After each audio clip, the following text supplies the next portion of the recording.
ആയ കാലത്ത് മക്കളെ കുറെ അങ്ങ് ദ്രോഹിച്ച് അവരെ ജീവിക്കാൻ സമ്മതിക്കാതെ സ്വന്തം മക്കളുടെ കുറ്റം നാട് നീളെ വിളിച്ചു പറഞ്ഞ് ആ മക്കളെ നാണം കെടുത്തി അവരുടെ വിലയും അഭിമാനവും എല്ലാം കളഞ്ഞ് ജീവിക്കുന്ന ചില മാതാപിതാക്കളുണ്ട്.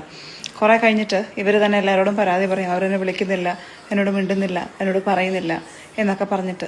നിങ്ങൾ ആലോചിക്കുക, നിങ്ങൾ നിങ്ങളുടെ മക്കളെ അവരുടെ നല്ല പ്രായത്തിൽ സമാധാനത്തോടെയും സന്തോഷത്തോടെയും ജീവിക്കാൻ സമ്മതിക്കാത്ത നാർസിസ്റ്റിക് ആയിട്ടുള്ള ഒരു സ്വഭാവമാണെന്നുണ്ടെങ്കിൽ അവർ കുറേ ക്ഷമിക്കും. കുറച്ച് കഴിയുമ്പോൾ അവർ ഓട്ടോമാറ്റിക്കലി നിങ്ങളിൽ നിന്നും ഡിറ്റാച്ച് ആയി പോകും. മാനസികമായിട്ട് ഇമോഷണലി ഒരുപാട് ആകുന്നിട്ടുണ്ടെങ്കിൽ പിന്നെ തിരിച്ചു പിടിക്കാൻ പറ്റില്ല. പിന്നെ വീണ്ടും വീണ്ടും ഈ നിങ്ങൾ സ്വന്തം മക്കളുടെ കുറ്റം ഈ നാട് നീളെ പറഞ്ഞു നടക്കുമ്പോൾ അത് കേൾക്കാനും അതിന് കുറച്ച് എരിവ് കയറ്റിത്തരാനും അതിന് പിരിയേറ്റിത്തരാനും കൂടെ കൂടുന്ന കുറേ വേസ്റ്റ് ജന്മങ്ങളുണ്ടായിരിക്കും. അവരുടെ ഉദ്ദേശം എന്താണെന്ന് വെച്ചിട്ടുണ്ടെങ്കിൽ ഏതെങ്കിലുമൊക്കെ കുടുംബം തകർന്ന് കാണുമ്പോൾ ഒരു മനസ്സുഖം, അങ്ങനെ കുറേ എണ്ണങ്ങളുണ്ട്.